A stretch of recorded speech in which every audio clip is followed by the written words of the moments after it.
జగిత్యాల జిల్లా కేంద్రంలోని లడ్డూ కాజా చౌరస్తా సమీపంలోని ఓ టిఫిన్ సెంటర్లో ఆహార భద్రతపై తీవ్ర ఆందోళన కలిగించే ఘటన వెలుగులోకి వచ్చింది.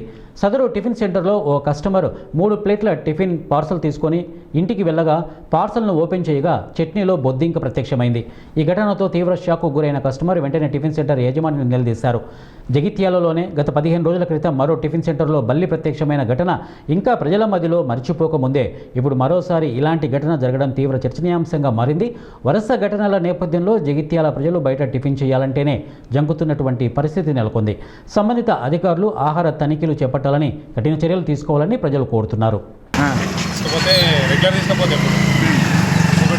చట్నీ ఓపెన్ చేసి తినేసరికి అలా చిన్న పోతే అంటే ఎన్ని గంటలకు తీసుకెళ్ళారు? ఎన్ని గంటలకి? మార్నింగ్ 7:38 అట్లా ఆ మధ్యలో. ఎన్ని గంటలకు చూసుకున్నారు? అది ఇంతకుముందే ఓపెన్ చేసి తిందామని ఇంతకుముందు ఓపెన్ చేసి అలా పోతే రెగ్యులర్గా తీసుకోపోతారు? రెగ్యులర్ ఇక్కడనే తీసుకోపోతాం.